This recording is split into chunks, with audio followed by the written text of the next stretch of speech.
ती उच्च शिक्षित होती, सुंदर होती, संसारात रमलेली होती. पण तरीही तिचं शिक्षण, तिचं प्रेम आणि तिचं मातृत्वसुद्धा तिचं जीवन वाचवू शकलं नाही. कारण ती फसली होती प्रेमाच्या नाटकात, लग्नाच्या मुखवट्यामागे लपलेल्या एका क्रूर कटा. तर नमस्कार मंडळी, पुन्हा एकदा तुमचं स्वागत आहे आपल्या मराठी यूट्यूब चॅनलवर. धुळे जिल्ह्यात राहणाऱ्या बाळू बागुल यांच्या कुटुंबातील कपिलने जय हिंद शिक्षण संस्थेतून पदवी मिळवून भारतीय सैन्यात क्लार्क म्हणून नोकरी मिळवली होती आणि लग्नाचं वय येताच त्याचे आईवडील त्याच्या लग्नासाठी वधू शोधू लागले.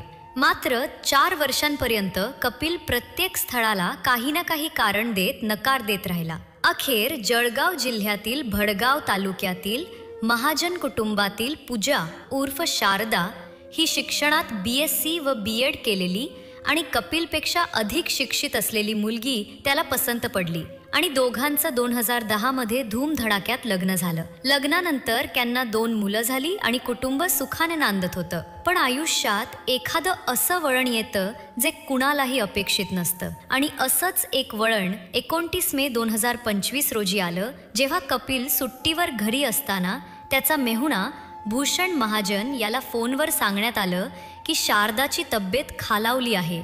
काही वेळातच दुसरा फोन येऊन तिच्या मृत्यूची बातमी दिली गेली. हे ऐकून भूषण हादरला आणि तातडीने सासरी पोहोचला. तिथे शारदाचं पार्थिव शरीर पाहून प्रत्येकाला धक्का बसला, कारण तिचं शरीर काळं झालेलं होतं. अंगावर मारहाणीचे ठसे होते आणि डोक्यावर खोल जखम होती. यावरून स्पष्ट होत होतं की हा मृत्यू नैसर्गिक नव्हता. त्यातच शारदाच्या माहेरच्यांना आधीपासून संशय होता की कपिल तिच्यावर शारीरिक आणि मानसिक अत्याचार करत होता. कपिलने मुलांना आधीच संभाजीनगरला पाठवलं होतं, कारण ते मारहाणीचे साक्षीदार होते आणि डॉक्टरांनीही सांगितलं होतं की शारदाला जेव्हा गणेश हॉस्पिटलमध्ये आणलं तेव्हा ती आधीच मृत होती आणि तिच्या तोंडाला फेस येत होता. डॉक्टरांनी प्रकरण संशयास्पद असल्याचं सांगून मृतदेह पोस्टमार्टमसाठी पाठवण्याचा सल्ला दिला. पण कपिलने तो नाकारून मृतदेह घरी घेऊन जाऊन अंत्यसंस्काराची तयारी सुरू केली.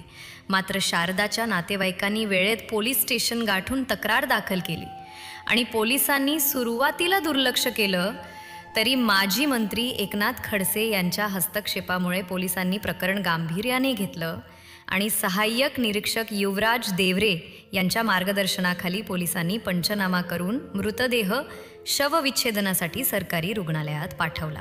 तपास सुरू होताच कपिलच्या भूतकाळात डोकावलं गेलं आणि उघड झालं की कॉलेजमध्ये त्याचे प्रज्ञा कर्डिले नावाच्या मुलीसोबत प्रेमसंबंध होते. तिचं लग्न दुसऱ्याशी झालं असलं तरी 5 वर्षापूर्वी कपिल सुट्टीवर असताना ती पुन्हा त्याच्या संपर्कात आली होती आणि ते एकत्र लॉजमध्ये भेटू लागले होते. त्यांचे शारीरिक संबंध सुरू झाले होते. शारदाला याची कल्पना येताच घरात वाद वाढले आणि प्रज्ञाच्या सांगण्यावरून कपिलने शारदावर माहेरून पैसे आणण्यासाठी दबाव टाकायला सुरुवात केली. हे सगळं वाढत गेलं आणि अखेर कपिलच्या निवृत्तीला काही महिने बाकी असताना त्याने रजा घेऊन सुट्टीवर येण्याचे नियोजन केले आणि प्रज्ञाशी लग्न करण्याच्या हेतूने शारदाला संपवण्याचा कट रचला. त्यासाठी त्याने आधीच कीटकनाशकाचे इंजेक्शन आणले होते आणि 29 मे रोजी सकाळपासूनच भांडण सुरू करून शारदाला मारहाण करत राहिला. नंतर दुपारी 2 ते 3 वाजेच्या दरम्यान डोक्यावर घाव घालून तिला इंजेक्शन दिलं. शारदा जमिनीवर कोसळली आणि काही वेळात तिचा मृत्यू झाला. नंतर कपिलने पहिल्यांदा मुलांना दूर पाठवून पुरावे मिटवण्याचा प्लॅन केला. भूषण महाजन याला खोटं सांगून सासरी बोलावलं आणि नंतर मृतदेह हॉस्पिटलमध्ये नेऊन तिथेही खोटं बोलत राहिला. डॉक्टरांनी मात्र स्पष्टपणे नमूद केलं की ही नैसर्गिक मृत्यूची घटना नाही.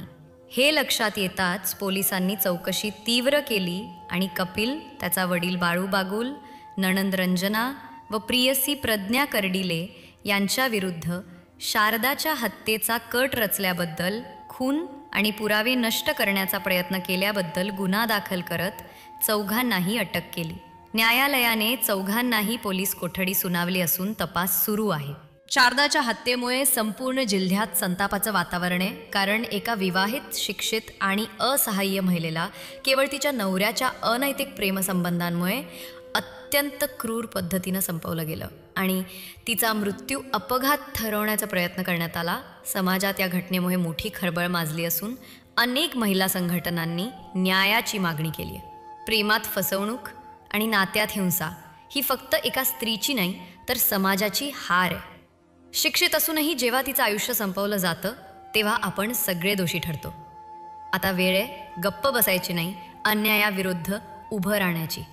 आणि म्हणूनच सजग रहा, सुरक्षित रहा, कारण गुन्हेगारी कधीही झोपत नाही. पुन्हा भेटू पुढच्या भागात. तोपर्यंत नमस्कार.